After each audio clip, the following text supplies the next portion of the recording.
ಕಟ್ಟಲಾಗದ ಮತ್ತು ಖರೀದಿಸಲಾಗದ ವಸ್ತು ಅಂದರೆ ಅದು ಸಮಯ. ಸೌಜನ್ಯದಿಂದ ನಡ್ಕೊಳ್ಳುವಂಥ ವ್ಯಕ್ತಿ ಅಂತಂತಂದ್ರೆ ರಾಜೇಂದ್ರ ಶೆಟ್ಟಿ ಅವರು.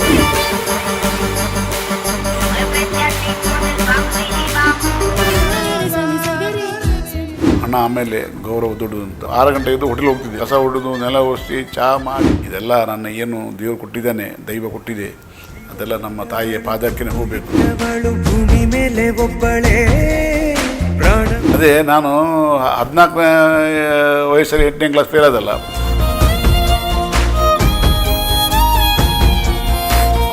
ಕಟ್ಟಲಾಗದ ಮತ್ತು ಖರೀದಿಸಲಾಗದ ವಸ್ತು ಅಂದರೆ ಅದು ಸಮಯ. ಆ ಸಮಯವನ್ನು ಸರಿಯಾಗಿ ಸದ್ವಿನಿಯೋಗಿಸಿಕೊಂಡು ಕಷ್ಟಪಟ್ಟು ಉದ್ಯಮ ರಂಗದಲ್ಲಿ ಮೇಲಕ್ಕೆ ಬಂದಂಥ ಸರಳ ಜೀವಿ, ಸಾತ್ವಿಕ ಜೀವಿ ಮತ್ತು ಸೌಜನ್ಯದಿಂದ ನಡ್ಕೊಳ್ಳುವಂಥ ವ್ಯಕ್ತಿ ಅಂತಂತಂದರೆ ಇವತ್ತು ರಾಜೇಂದ್ರ ಶೆಟ್ಟಿ ಅವರು. ಆ ರಾಜೇಂದ್ರ ಶೆಟ್ಟಿ ಅವರು ಇವತ್ತು ನಮ್ಮೊಂದಿಗಿದ್ದಾರೆ. ಅವರ ಕಷ್ಟ ಸುಖಗಳನ್ನು ಅಥವಾ ಅವರ ಏರುಪೇರುಗಳನ್ನು, ಹೋಟೆಲ್ ಉದ್ಯಮದ ಬಗ್ಗೆ ನಮ್ಮ ಜೊತೆಗೆ ಮಾತಾಡಲಿಕ್ಕಿದ್ದಾರೆ. ಅವರೊಂದಿಗೆ ನಾವು ಮಾತಾಡೋಣ ಬನ್ನಿ. ಸರ್ ನಮಸ್ತೆ. ಇವತ್ತು ಏನು ಸರ್, ಇವತ್ತು ನಿಮ್ಮ ಹೋಟೆಲ್ ಉದ್ಯಮದಕ್ಕಿಂತ ಪೂರ್ವದಲ್ಲಿ ನಾವೇನಂತ ತಮ್ಮ ಬಾಲ್ಯ ಜೀವನವನ್ನು ಇವತ್ತು ಕೇಳಲಿಕ್ಕೆ ಇಷ್ಟಪಡ್ತೇವೆ. ದೀಪಾವಳಿ ಹಬ್ಬದ ನಿಮ್ಮ ಸಂಸ್ಥೆಗೆ, ನಿಮ್ಮ ಕಾರ್ಮಿಕರಿಗೆ, ನಿಮಗೆ, ಸಮಸ್ತ ಜನಗಳಿಗೆ ದೀಪಾವಳಿ ಹಬ್ಬದ ಹೃದಯಪೂರ್ವಕವಾಗಿ ಶಿರಭಾಗಿಸಿ ಶುಭಾಶಯ. ಯಾಕಂತ ಹೇಳಿದರೆ ನಮ್ಮ ಹಿಂದೂ ಸಂಸ್ಕೃತಿಯಲ್ಲಿ ದೀಪಾವಳಿಗೆ ಬಹಳ ದೊಡ್ಡ ಒಂದು ಮಹತ್ವ ಇದೆ. ಎಲ್ಲರ ಮನ ಬಂಗಾರವಾದರೆ ದೇಶ ಬಂಗಾರವಾಗುತ್ತೆ ಅಂತ ನಂಬಿಕೆ. ಹಾಗಾಗಿ ಆ ನಿಮಿತ್ತ ಎಲ್ಲ ಕುಟುಂಬ ಬಾಂಧವರಿಗೆಲ್ಲರಿಗೂ, ಸಮಸ್ತ ಜನಗಳಿಗೆ ಈ ದೈವ ಪಂಜುರ್ಲಿ ಏನು ನಂಬಿ ಶಿರಬಾಗಿ ಏನು ಕೆಲಸ ಮಾಡ್ತಿದ್ದೇವೆ, ಆ ಹೆಸರನ್ನು ಉತ್ತುಂಗಕ ಕೃತಿಯಲ್ಲಿ, ಬಾಯಿಂದೆಲ್ಲ ಕೃತಿಯಲ್ಲಿ ನಂಬಿ ಅದನ್ನು ನಾವು ಉತ್ತುಂಗೀರಿಸಬೇಕಂತ ಕೆಲಸ ಮಾಡ್ತಿದ್ದೆ. ಆ ನಿಮಿತ್ತ ಆ ಭಗವಂತ ದೈವ ಪಂಜುರ್ಲಿ ಎಲ್ಲ ಕುಟುಂಬ ಮನೆಗಳು ಬೆಳಗಲಿ ಅಂತೇಳಿ ಈ ಶುಭ ಸಂದರ್ಭದಲ್ಲಿ ನಾನು ಆಶಿಸುತ್ತೇನೆ ಎಲ್ಲರಿಗೂ. ನನ್ನ ಇದೊಂದು ದೈವ ವಾಕ್ಯ ಇದು. ಅಂದ್ರೆ ರಾಜಯೋಗಿ ರಾಜೇಂದ್ರ ಅವರು ಬಾಲ್ಯದಿಂದ ಬೆಳೆದು ಬಂದ ಕೆಲವಷ್ಟು ಕಹಿ ಘಟನೆಗಳಿರ್ಬೋದು, ಸಿಹಿ ಘಟನೆಗಳಿರ್ಬೋದು, ಅವುಗಳನ್ನು ನೆನಪು ಹಾಕೋದಾದರೆ ಇದನ್ನು ನಾನು ಬಹಳ ಕಡೆ ಹೇಳಿದ್ದೇನೆ ಸರ್. ಯಾಕಂತ ಹೇಳಿದರೆ ನೋಡಿ, ನಾವು ಬಂಟರು, ಉಳಿದವನೇ ಒಡೆಯ ಒಂದು ಅದೇನು ಇದು ಬಂತು ಕಾನೂನು. ಆವಾಗ ನಮ್ಮ ಉಡುಪಿ ಜಿಲ್ಲೆ ದೆಂದೂರುಕಟ್ಟೆ ನಮ್ಮ ತಾಯಿಯ ಊರು, ಅದು ನಮ್ಮ ತಂದೆಯ ಊರು ಕರಕಳ ನಕ್ಕರೆ ಅಂತ. ನಾನು ಹುಟ್ಟಿದ್ದು ಹುಲ್ಲಿನ ಮನೆಯಲ್ಲಿ ಜನ 8 ಜನ ನಮ್ಮ ತಾಯಿಯಂದರು, 7 ಜನ ನಮ್ಮ ತಂದೆಯಂದರು. ಈ ಮಧ್ಯದಲ್ಲಿ ನಾನು ನಮ್ಮ ತಾಯಿ ತಂದೆಯ ದೊಡ್ಡ ಮಗ. 1973 ಮಂಗಳವಾರ ಮಧ್ಯಾಹ್ನ 12 ಗಂಟೆಗೆ ಹುಟ್ಟಿದ್ದು ನಾನು. ಹುಟ್ಟುವಾಗ ಭಾಳ ಕಷ್ಟ, ಮನೆಯಲ್ಲಿ ಭಾಳ ಕಷ್ಟ ಕಥೆಗಳು. ಹುಟ್ಟುವ ಕಥೆಯನ್ನೇ ಹುಟ್ಟಿದಾಗ ನಾನು 3 ತಿಂಗಳು ಇದ್ದಾಗಲೇ ನಮ್ಮ ತಾಯಿಗೆ ಕಷ್ಟ ಚಾಲಾಗಿದೆ. 3 ತಿಂಗಳು ಹೊಟ್ಟೆ ಇರುವಾಗಲೇ ಅದು ಹೇಳಲಿಕ್ಕೆ ಆಗಲ್ಲ ಅಂತ ಇದು ಕಷ್ಟಗಳು. ಆದರೂ ನಮ್ಮ ತಾಯಿ ಅದನ್ನೆಲ್ಲ ಈ ನಾವು ಸಮಾಜಕ್ಕೆ ಹುಟ್ಟಾಗಿದೆ, ಬದುಕಬೇಕು. ಆ ಬದುಕಿಗೆ ಯಾವ ದಾರಿ ಉಂಟು, ಗೌರವದ ದಾರಿ. ಆ ದಾರಿಯಲ್ಲಿ ಅವ್ರು ನಡೆದಿದ್ದಕ್ಕೇ ನಾನು ಇವತ್ತು ಈ ಸ್ಥಾನದಲ್ಲಿ ಕುಂತಿದ್ದೇನೆ. ಇದೆಲ್ಲ ನನ್ನ ಏನು ದೇವರು ಕೊಟ್ಟಿದ್ದಾನೆ, ದೈವ ಕೊಟ್ಟಿದೆ, ಅದೆಲ್ಲ ನಮ್ಮ ತಾಯಿಯ ಪಾದಕ್ಕೆ ಹೋಗಬೇಕು. ಅವರು ಒಂದು ಮಾತು ಹೇಳಿದರು, ನಾವು ಗೌರವದಲ್ಲಿ ಬದುಕಬೇಕು, ಹಣ ಇಂಪಾರ್ಟೆಂಟ್ ಅಲ್ಲ, ಗೌರವ ದೊಡ್ಡದು ಅಂತ. ಹಣ ಆಮೇಲೆ ಗೌರವ ದೊಡ್ಡದು ಅಂತ. ಆ ವೇದ ವಾಕ್ಯವನ್ನು ನನಗೆ ತಿಳಿದಾಗಿನಿಂದ, ಬುದ್ಧಿ ಬಂದಾಗಿನಿಂದ ಇಲ್ಲಿ ತನಕ ನಾನು ಅದನ್ನು ಅನುಸರಿಸ್ತಾ ಬರ್ತಾ ಇದ್ದೇನೆ. ಅದು ಎಷ್ಟು ಸತ್ಯವೋ ಎಷ್ಟು ಸುಳ್ಳು ಆ ಭಗವಂತನಿಗೆ ಗೊತ್ತು. ಆದರೆ ನನ್ನ ಜೀವನದಲ್ಲಿ ಆ ಕೃತಿಯನ್ನು, ಏನು ಕೃತಿ, ಜನ ಯಾರಾದರೂ ಮಾತಾಡಿದರೆ ಮೊದಲು ನೋಡೋದು ಆ ಕೃತಿಯನ್ನು, ಅವನು ಏನು ಮಾಡ್ತಾನಪ್ಪ, ಅದರ ಮೇಲೆ ಅವನಿಗೆ ಆ ಗೌರವ ಸಿಗುತ್ತೆ. ಖಾಲಿ ಬಾಯಿ ಮಾತಲ್ಲಿ ದುರಂಕಾರದ ಮಾತುಗಳು, ಅಹಂಕಾರದ ಮಾತುಗಳು, ನಾನು ಅನ್ನೋದು ಅದೆಲ್ಲ ಭಾಳ ಅಲ್ಪ ಆಯುಷ್ಯ. ಅದಕ್ಕೆಲ್ಲ ಕೃತಿಗೆ ದೊಡ್ಡ ಆಯುಷ್ಯ ಉಂಟಂತ ನಮ್ಮ ತಾಯಿ ಹೇಳಿದ ಮಾತನ್ನು, ವೇದವಾಕ್ಯವನ್ನು ನಾನು ನನಗೆ ಹುಟ್ಟಿದಾಗಿನಿಂದ ಅದನ್ನೇ ನಾನು ಇಲ್ಲಿ ತನಕ ಅದನ್ನೇ ನಾನು ಪರಿಪಾಲನೆ ಮಾಡ್ತಿದ್ದೇನೆ. ನಮ್ಮ ತಾಯಿ ಈಗಲೂ ಹೇಳ್ತಾರೆ ಅವರು, ಯಾವಾಗಲೂ ಗೌರವ ದೊಡ್ಡದು, ಗೌರವ ದೊಡ್ಡದು, ಗೌರವ ದೊಡ್ಡದು ಅಂತ. ಅದನ್ನೇ ನಾನು ಇಲ್ಲಿ ತನಕ ಬದುಕ್ತಾ ಇದ್ದೇನೆ. ಹುಟ್ಟು ಉಡುಪಿಯಲ್ಲಾಗಿದ್ದು, ನಾನು ಒಂದು 2 ವರ್ಷ ಇದ್ದಾಗ ನಮ್ಮ ತಂದೆಯವರು ಅವರ ಕೆಲಸ ನಿಮಿತ್ತ ಹುಬ್ಳಿಗೆ ಬಂದರು. ಹುಬ್ಳಿಯಲ್ಲಿ ಸ್ಕೂಲು ಒಂದು 3 ಸ್ಕೂಲಿಗೆ ಹೋದೆ ನಾನು. 3 ಸ್ಕೂಲಿಗೆ ಹಾಕಿ ನಮ್ಮ ತಂದೆಯವ್ರ ಕೆಲಸ ಹೋಟೆಲಲ್ಲಿ ಕೆಲಸ ಮಾಡ್ತಾಯಿದ್ರು ಅವರು. ಮತ್ತು ಆಮೇಲೆ ಸ್ವಂತ ಹೋಟೆಲ್ ಮಾಡಿದರು ಮುಂದಿನ ದಿನ. ಅವ್ರು ಕೆಲಸ ಮಾಡುವಾಗ ಕಷ್ಟ. ನಾವು 5 ಮಕ್ಕಳು, ನಾವು ದೊಡ್ಡವನು ಮತ್ತು 2 ಗಂಡು ಮಕ್ಕಳು, 2 ಹೆಣ್ಮಕ್ಳು, ಟೋಟಲ್ 5 ಜನ ಮಕ್ಕಳು. ಭಾಳ ಕಷ್ಟ ಸಮಯ ಆವಾಗ. ಭಾಳ ಕಷ್ಟ ಅಲ್ಲ, ಹಳೇ ಭಾರತದಲ್ಲಿ ನಾವಂತಲ್ಲ, ಎಲ್ಲರೂ ಕಷ್ಟದಾರೆ, ಎಲ್ಲರೂ ಅಕ್ಕಪಕ್ಕ ಎಲ್ಲರೂ ಕಷ್ಟನೇ, ಮುಂದೆ ಹಿಂದೆ. ಒಟ್ಟು ಬದುಕಲಿಕ್ಕೆ ಒಂದು 2 ಹೊತ್ತು ಊಟ ಹೋಗ್ತೀವಿ ಮತ್ತು ಯಾವುದೂ ಇಲ್ಲ. ನಾವು ನಮ್ಮ ಮನೆಯಲ್ಲಿ 7 ಜನ, ನಮ್ಮ ತಾಯಿ ತಂದೆ, ನಮ್ಮ 5 ಜನ ಮಕ್ಕಳು. ನಮ್ಮ ತಂದೆ ಒಬ್ಬ ದುಡಿಯೋದು, 5 ಜನ 6 ಜನ ಸಾಕೋದು. ನಮ್ಮ ತಾಯಿ ಗೃಹಿಣಿ. ಅದೆಲ್ಲ ನೋಡಿ ಮತ್ತು ನಮ್ಮ ತಂದೆ ಹೋಟೆಲ್ ಮಾಡುವಾಗ ನಾನು ಬೆಳಿಗ್ಗೆ 6 ಗಂಟೆ ಎದ್ದು ಹೋಟೆಲ್ ಹೋಗ್ತಿದ್ದೆ. 6 ಗಂಟೆಯಿಂದ 10ನೇ ವರ್ಷಕ್ಕೆ ನಾನು ದುಡ್ಡಿಗೆ ಚಾಲೂ ಮಾಡಿದ್ದೆ ನಮ್ಮ ತಂದೆ ಹೋಟೆಲಲ್ಲಿ. 6 ಗಂಟೆ ಎದ್ದು ಅಲ್ಲಿ ಅಂಗಡಿ ಹೋಗಿ ಕಸ ಹೊಡೆದು, ನೆಲ ಒರೆಸಿ, ಚಹಾ ಮಾಡಿ, ಇಡ್ಲಿ ಆ ಸಮಯದಲ್ಲಿ ಎಲ್ಲ ಕ್ಲೀನ್ ಮಾಡಿ 7 ಗಂಟೆಗೆ ಅಂಗಡಿ ಓಪನ್ ಮಾಡಿ, ತಂದೆರು ಬರೋದು 9 ಗಂಟೆಗೆ. ಅವ್ರು ಬರೋ ತನಕ ಅಲ್ಲಿದ್ದು ಮತ್ತೆ ಕೆಲಸ ಮಾಡ್ಕೋತು ವೇಟ್ರು. 10ನೇ ವರ್ಷಕ್ಕಿದ್ದು, ಈಗೆಲ್ಲ 11 ಗಂಟೆಗೆ ನಾನು ಸ್ಕೂಲಿಗೆ ಹೋಗ್ತಿದ್ದೆ. 11 ಗಂಟೆ ಸ್ಕೂಲಿಗೆ ಹೋಗಿ ಮತ್ತು 6 ಗಂಟೆ ಬಿಟ್ಟು ಸೀದಾ ಮತ್ತೆ ಅಂಗಡಿ ಬರ್ತಿದ್ದೆ. ಮತ್ತು ರಾತ್ರಿ ಬಂದಾಗಿ ನಮ್ಮ ತಂದೆಯವರು ನಮ್ಮ ಕರ್ಕೊಂಡು ಹೋಗ್ತೀವಿ ಮನೆಗೆ. ಹೀಗೆ ಹೋಗ್ತಾ ಅದು ನನಗೆ ವಿದ್ಯೆ ಹತ್ತಲೇ ಇಲ್ಲ. ಈ ಅಂಗಡಿಯಲ್ಲಿ ಇಡ್ಲಿ ವಡೆ ದೋಸೆ ಅದೇ ಹೆಚ್ಚಾಗ್ಬಿಡ್ತು. ಸ್ಕೂಲಲ್ಲಿ ನಾನು ಏನೂ ಬರಲಿಲ್ಲ. ನಂಗೆ ಅದು ಏನಪ್ಪ ಈ ಆಯ್ಕೆ ಯಾವುದು ಒಂದು ಆಯ್ಕೆ ಇತ್ತು. 7th ಸ್ಟ್ಯಾಂಡರ್ಡ್ ಫೇಲ್ ಆದೆ ನಾನು. ಫೇಲ್ ಆಗ ನಂಗೆ ಗೊತ್ತಾಯ್ತು, ನನಗೆ ವಿದ್ಯೆ ಏನು ಬರೆದೇ ಇಲ್ಲ. ನಾನು ಏನು ಬರೀಬೇಕು, ಅಂಗಡಿಯಲ್ಲಿ ಕೆಲಸ ಮಾಡಬೇಕು, ಕಷ್ಟ, ಜನ ಇಲ್ಲ. ನಮ್ಮ ತಂದೆ ಸ್ವಲ್ಪ ರ್ಯಾಶು. ಆವಾಗ ಹಳೆಯಲ್ಲ, ಅವಾಗೆಲ್ಲ ಈ ಹೊಡೆದಾಟ ಬಡ್ದಾಟ ಬೈಯೋದು ಭಾಳ ಅತೀ ಕಷ್ಟ. ಅಯ್ಯೋ, ಅದು ಹೇಳಿ ಉಪಯೋಗ ಇಲ್ಲ. ಅದು ಈಗಲೂ ನನಗೆ ಅದು ಅಲಸ್ಕೊಂಡು ಈಗಲೂ ನನಗೆ ನಡುಕ ಬರ್ತಿದೆ. ಮನೆಯಲ್ಲಿ ಚಿಕ್ಕ ತಂಗಿಯವರು, ತಮ್ಮಂದಿರು, ತಂದೆಯ ಒಂದು ವಿಪರೀತ, ನಮ್ಮ ತಂದೆಯವರು ಒಂದು ವಿಪರೀತ, ಒಂದು ಅಸಾಮಾನ್ಯ ಮನುಷ್ಯರು, ಅವ್ರದ್ದು ಒಂದು ಕಾಟ. ಈ ಜಂಜಾಟದಲ್ಲಿ ನನಗೆ ಅನಿಸಿದ್ದು ಇದು ಆಗೋದು, ಇದು ಸಾಧ್ಯನೇ ಇಲ್ಲ. ಆ ಸಮಯದಲ್ಲಿ 7ನೇ ಕ್ಲಾಸ್ ಪಾಸ್ ಆದಮೇಲೆ ಮತ್ತೆ ನನ್ನನ್ನು ನಮ್ಮ ತಂದೆಯವರು ಹಣ ಕೊಟ್ಟು ಪಾಸ್ ಮಾಡಿಸಿ 8ನೇ ಕ್ಲಾಸ್ ಹಾಕಿದರು. 8ನೇ ಕ್ಲಾಸ್ ಹಾಕಿದ ಮೇಲೆ ಅಲ್ಲೇ ಗೊತ್ತಾಯ್ತು ನನಗೆ, ಇದು ಸುಮ್ಮನೆ ವೇಸ್ಟ್ ಹಾಕಿದ್ದು, ಎದಕ್ಕೆ ಹಾಕಿದ್ದು ಗೊತ್ತಾಗಿಲ್ಲ ನನಗೆ. ಓದು ಹತ್ತೋದಿಲ್ಲ. ಲೆಮಿಡ್ನ ಸ್ಕೂಲು ಹೋಗಿದ್ದೆ ನಾನು 8ನೇ ಕ್ಲಾಸು, ಏನೂ ಬರೆದಿಲ್ಲ. ಲಾಸ್ಟ್ ರಿಸಲ್ಟ್ ನೋಡಿ ಮೇಲೆ ನೋಡಿದ್ದೆ. ರಿಸಲ್ಟಲ್ಲಿ ಏನು 10-12 ಮಾರ್ಕ್ಸ್ ಬಂದಿರಬೇಕು ಅನ್ನಿದ್ದೆ. ಫೇಲ್, ಏನೂ ಬರೆದಿಲ್ಲ ನಾನು. 10 ಅದು ಹೆಂಗೆ ಬಂದು ಗೊತ್ತಿಲ್ಲ. ಅಲ್ಲಿಂದ ಸೀದಾ ನಾನು ನೆಕ್ಸ್ಟ್ ಡೇ ಬೆಳಿಗ್ಗೆ ನಮ್ಮ ತಂದೆಯ ಕಿಶೆಯಿಂದ ಒಂದು 20 ರೂಪಾಯಿ ತೆಗೆದು ಸೀದಾ ಬಾಂಬೆ ಟ್ರೈನ್ ಹತ್ಬಿಟ್ಟೆ ನಾವು. ಬೇಡ ಈ ಹುಬ್ಳಿ ಸಾಹಸನ ಬೇಡ, ಮುಂದೆ ನೋಡುವಂತ. ಅದನ್ನೇ ಕೇಳ್ತಾ ಇರೋದು. ನೀವು ಹುಬ್ಳಿ ಟು ಬಾಂಬೆ ಆ ಜರ್ನಿ ಬಗ್ಗೆ ಹೇಳುವುದಾದ್ರೆ, ಅದೇ ನಾನು 14ನೇ ವಯಸ್ಸಲ್ಲಿ 8ನೇ ಕ್ಲಾಸ್ ಫೇಲ್ ಆದಲ್ಲ, ಅಲ್ಲಿಂದ ಸೀದಾ ಅದಂದರೆ ನನಗೆ ಈ ಮತ್ತೆ ಸ್ಕೂಲಿಗೆ ಹೋದ್ರೆ ಮತ್ತೆ ಪಾಸ್ ಮಾಡಿಸ್ತಾರೆ, ಹಣ ಕೊಡ್ತೀವಿ, ಇದು ಆಗ್ತದಿಲ್ಲ. ಸುಮ್ಮನೆ ಇದಕ್ಕೆ ಅಂಗಡಿ ಇದ್ದರೆ ಕಿರಿಕಿರಿ, ಬೆಳಗಿನ ಕಿರಿಕಿರಿ ಸಮಸ್ಯೆ ಅದೊಂದು ಇತಿಹಾಸ ಉಂಟು. ಅದರಲ್ಲಿ ಅದು ನಮ್ಮ ತಂದೆಯವ್ರ ಇತಿಹಾಸ. ಮನುಷ್ಯವ್ರದ್ದು ಎಲ್ಲರೂ ಒಂದು ಇತಿಹಾಸ ಇರುತ್ತೆ. ಎಲ್ಲರದು ಒಂದೇ ಲೆಕ್ಕ ಇರೋದಿಲ್ಲ. ಎಲ್ಲ ಬೇರೆ ದೇವ್ರು ಬರೆದಿದ್ದು, ಬ್ರಹ್ಮ ಬರೆದಿರ್ತಾನೆ. ನಮ್ಮದೊಂದು ದೇವ್ರು ಬೇರೆ ಬರ್ತಾರೆ. ಆ ಗಳಿಗೆಯಲ್ಲಿ ಆ ಥಾಟಲ್ಲಿ ನನಗೆ ನನ್ನ ಮಿದುಳು ಎಷ್ಟು ಜ್ಞಾನ ಉಂಟು ಅಷ್ಟೇ ಆಲೋಚನೆ ಮಾಡೋದು ನಾನು. ನನಗೆ ಇಲ್ಲಿಂದ ಹೋಗು ಅನಿಸ್ತು. ಅಲ್ಲಿಂದ ನಾನು ಓಡೋಗ್ಬಿಟ್ಟು ವಿದ್ಯೆಯ ಬಗ್ಗೆ ಆಸಕ್ತಿನೇ ಇರಲಿಲ್ಲ. ಆ ವಿದ್ಯೆ ಅಂದರೂ ನನಗೆ ಅಯ್ಯೋ, ಅದು ಅಂದರೆ ಏನು ಗೊತ್ತಿಲ್ಲ ನನಗೆ. ವಿದ್ಯೆ ಸ್ಕೂಲಲ್ಲಿ ನನಗೆ ಈಗಲೂ ಈ 7, 6, 7 ಬರ್ದೆ ನಂಗೆ ಗೊತ್ತೇ ಇಲ್ಲ. ಅಂದರೆ ಅಂಗಡಿಯಲ್ಲಿ ಬೆಳಿಗ್ಗೆ ಅಂಗಡಿ ಬರೋದು, ಅಂಗಡಿಯಲ್ಲಿ ಅಲ್ಲಿ ಹೋದು ನೋಡಿ ಬೆಳಿಗ್ಗೆ 6 ಗಂಟೆ ಇದ್ದರೆ ನಾವು ಮಲಗೋದು 12 ಗಂಟೆ. ಆ ಸಮಯದಲ್ಲಿ 10ನೇ ವರ್ಷದಲ್ಲಿ ನನಗೆ ನಿದ್ದೆ 6 ಗಂಟೆ ನಿದ್ದೆ. ನಾನು ವಾರಕ್ಕೊಮ್ಮೆ ಸ್ನಾನ ಮಾಡ್ತಿದ್ದೆ. ಸ್ನಾನ ಮಾಡಲಿಕ್ಕೆ 6 ಗಂಟೆ ತಂದೆ ಅಂಗಡಿ ಹೋಗಂತಿದ್ರು. ನಾನು ಎದ್ದು ಸೀದಾ ಮುಕ್ಕು ತೊಗೊಂಡು ಸೀದಾ ನಮ್ಮ ತಾಯಿಗೆ ಹೇಳ್ತಿದ್ರು, ಅಲ್ಲೂ ಉಜ್ಜು ಅಂತ. ಅಲ್ಲೂ ಉಜ್ಜಿ ಸಚ್ಚೆ ಬಂದುಬಿಡ್ತಿದ್ರು ನಾನು. ನಮ್ಮ ತಂದೆ ಹೇಳಿದ್ರು ವೇದ ವಾಕ್ಯ ನನಗೆ. ನಮ್ಮ ತಂದೆಯವರು ಸಾಹಿತ್ಯ ಹೇಳ್ತಿದ್ರು, ಅವ್ನು ಚಿಕ್ಕ ಇದ್ದ ರಾಜು ಒಂದು ಸಹ ಗೆದ್ದು ಹೋಗ್ಬಿಡ್ತಿದ್ದ, ಮುಖಕ್ಕೆ ನೀರು ಹಾಕ್ತಿದ್ರು, ಹಲ್ಲ ಹೋಗ್ತಿದ್ದು ಹೋಗ್ಬಿಡ್ತಿದ್ದ. ಅಂದರೆ ಒಂದು ಹೀಗೆ ಯಾರು ಅಂದರೆ ವೇದ ಪಿತೃವಾಕ್ಯ ಅಂತ ಹಾಗೆ ಎದ್ದು ಹೋಗ್ಬಿಡ್ತಿದ್ದೆ ನಾನು. ಯಾಕಂದರೆ ಈಗ ಎದ್ದು ಹೋಗ್ಲೇ ಹೊಡಿತಾರೆ ಅವರು. ಮತ್ತೆ ಎದ್ದು ಹೋಗೋದು ಒಳ್ಳೇದಲ್ಲ ಅಂತ ಎದ್ದು ಹೋಗ್ಬಿಡ್ತಿದ್ದೆ ಅಂಗಡಿ ನಾನು. ಅಲ್ಲೋಗಿ ಅಲ್ಲಿ ಏನು ಕೆಲಸ ಬೇಕು ಅದೆಲ್ಲ ಮಾಡಿ ಮಾಡಿ ಮಾಡಿ ಮಾಡಿ ಮಾಡಿ ಆಮೇಲೆ ಅದೇ ಓವರ್ ಕೆಲಸ ಅದು ಇದು ಗೊತ್ತಾಯ್ತು ನನಗೆ. ಅಲ್ಲಿಂದ 14ನೇ ವರ್ಷಕ್ಕೆ ನಾನು ಬಾಂಬೆ ಟ್ರೈನ್ ಹತ್ತಿದ್ದೆ. ನಾನು ಅದು ಟ್ರೈನ್ ಎಲ್ಲೋ ಗೊತ್ತಿಲ್ಲ ನನಗೆ, ಒಟ್ಟು ಟ್ರೈನು ಬಿಟ್ಟು ಕೂತಿದ್ದೆ ನಾನು. ಒಬ್ಬರು ಎಲ್ಲಿ ಹೋಗ್ತೀವಿ ಕೇಳಿದ್ರು. ನಾನು ಬಾಂಬೆ ಅಂತ ಹೇಳಿದೆ. ಬಾಂಬೆ ಎಲ್ಲಿ ಹೋಗ್ತೀವಿ ಕೇಳಿದ್ರು.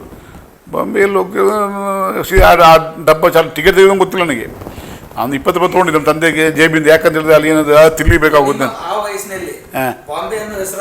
ಆ ವಯಸ್ಸಿಗೆ ಈ ನಮ್ಮ ಮಾವಂದಿರು ನಮ್ಮ ತಾಯಿ ಅಣ್ಣಂದು ಅಲ್ಲಿ ಬಾಂಬೆಲಿದ್ದರು. ನಮ್ಮ ತಾಯಿ ಅಣ್ಣಂದು 2 ಜನ ಬಾಂಬೆಲಿದ್ದರು. ಅವಾಗ ನಮ್ಮ ಮನೇಲಿ ಬಾಂಬೆ ಅಂತಿದ್ರು.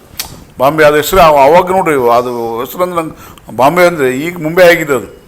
ನಾನು ಹೋಗಿ ಬಾಂಬೆ ಅದು ಬಾಂಬೆ ಕೇಳುವಾಗ ಒಂದು ಖುಷಿ ಅಂದ್ರೆ ಈ ಬಾಂಬೆ ನಮ್ಮ ತಾಯಿಯೆಲ್ಲ ಮಾತಾಡ್ತಿದ್ರು. ಬಾಂಬೆ ನಮ್ಮ ಅಣ್ಣ ಬಾಂಬೆ ಇದ್ರು, ನನ್ನ ಬಾಂಬೆ ಅದೆಲ್ಲ ಅದೇ ಬೆಂಗಳೂರು ಇದ್ರೆ ನಾನು ಬೆಂಗಳೂರು ಹೋಗ್ತಿದ್ದೆ ನಾನು. ಆ ಸಮಯದಲ್ಲಿ ಮನೇಲಿ ಯಾವುದು ಬರುತ್ತೆ. ನಮ್ಮ ಅಣ್ಣ ಅವ್ರ ಅಣ್ಣ ದೊಡ್ಡ ಜನ, ಅವಾಗ ದೊಡ್ಡ ಶ್ರೀಮಂತರು ನಮ್ಮ ತಾಯಿ ಅಣ್ಣ ಬಾಂಬೆಯಲ್ಲಿ. ಹಂಗೆ ಹೌದು ನಾವು ಇಷ್ಟು ಕಷ್ಟ ಇಟ್ಟು ಆ ರೀತಿ ಶ್ರೀಮಂತ ವ್ಯಕ್ತಿ ಅವರು. ನಾವು ಅವ್ರ ಹತ್ರ ಹೋಗೋಣ. ಆ್ಯಕ್ಚುಲಿ ಒಮ್ಮೆ ತಲೆಗಿತ್ತು ಅವ್ರ ಹತ್ರ ಹೋಗ್ಬೇಕಂತ, ಗೊತ್ತಿಲ್ಲ ಎಲ್ಲಿ ಹೋಗ್ಬೇಕಂತ. ಒಟ್ಟು ಹತ್ತಿ ಹೋದೆ ನಾನು. ಬಾಂಬೆ ಅಂದರೆ ಹೋಗಿ ನೋಡುವ ಮುಂದೆ ಇಲ್ಲಿಂದ ಪಾರಾಗುವಂತ. ಆಮೇಲೆ ಬಾಂಬೆ ಹೋದ್ವಿ. ಬಾಂಬೆ ಅಲ್ಲಿ ರೈಲ್ವೆ ಸ್ಟೇಷನಲ್ಲಿ ಇಳಿದು ಕೂಡಲೇ 100 ಜನ ಬರ್ತಾರೆ, ಕೆಲಸ ಮಾಡ್ತೀವಿ ಅಂತ. ಕೆಲಸ ಮಾಡ್ತೀವಿ ಅಂತ ಅಲ್ಲಿ ರೈಲ್ವೆ ಸ್ಟೇಷನಲ್ಲಿ ಚಹಾ ಮಾರಿದೆ ನಾನು.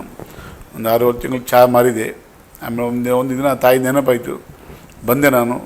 ಬಂದಾಗ ಇಲ್ಲೆಲ್ಲ ನಮ್ಮ ತಂದೆಯವರೆಲ್ಲ ಪೊಲೀಸ್ ಕಂಪ್ಲೇಂಟ್ ಕೊಟ್ಟಿದ್ದರು. ಸಬರ್ಬನ್ ಪೊಲೀಸ್ ಸ್ಟೇಷನಲ್ಲಿ ಪೊಲೀಸೆಲ್ಲ ಕೇಳಿದರು, ಎಲ್ಲ ಉತ್ತರ ಕೊಟ್ಟೆ. ಮಧ್ಯಾಹ್ನ 3 ಗಂಟೆಗೆ ಯಾರಿಗೆ ಗೊತ್ತೇ ಇಲ್ಲ.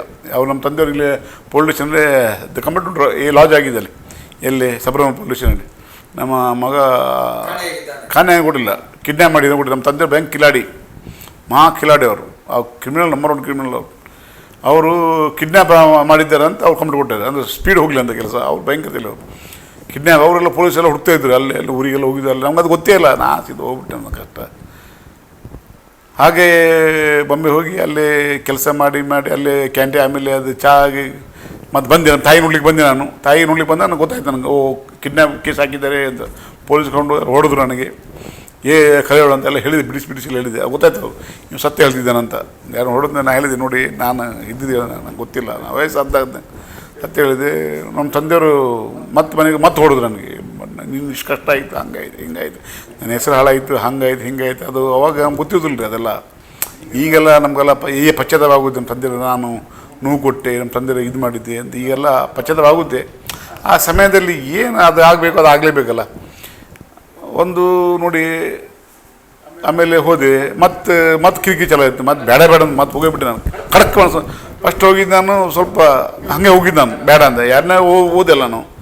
ಅವಾಗ ಹೋಗ್ತಿದ್ದು ಹೇಳೋದೆ ನಾನು, ಬೇಡ ಸಹಸ್ರ ಮಟ್ಟ ನಾನು ಹೋಗ್ತೇನೆ ಅಂತ ಗಟ್ಟಿ ಮನಸ್ಕೊಂಡು ಹೋಗ್ಬಿಟ್ಟೆ ನಾನು. ಇನ್ನು ಬರೋದೇ ಇಲ್ಲ, ಮುಗಿತಿದ್ದು ಸಾಕು ಅಂತ ಕಿರಿಕಿ. ಮತ್ತೆ ಬಂದಿದ್ದು 18 ವರ್ಷ ಮೇಲೆ. ಅದು ಮಧ್ಯೆ 3 ವರ್ಷೊಮ್ಮೆ 2 ವರ್ಷೊಮ್ಮೆ ನನ್ನ ತಾಯಿ ಬಿಟ್ಟೆ ಹೋಗ್ತಿದ್ದೆ ನಾನು. ಅಂದರೆ ಇರ್ಲಿಕ್ಕೆ ಅಲ್ಲೇ ಇರ್ಬೇಕಲ್ಲ. 18 ವರ್ಷ ಬಾಂಬೆಯಲ್ಲಿದ್ದೆ ನಾನು. 14 ವರ್ಷ ಹೋದವ. 30ನೇ ವರ್ಷಕ್ಕೆ ನಾನು ನನ್ನ ಪ್ರಯಾಣ ಹುಬ್ಳಿಗೆ ಬಂತು.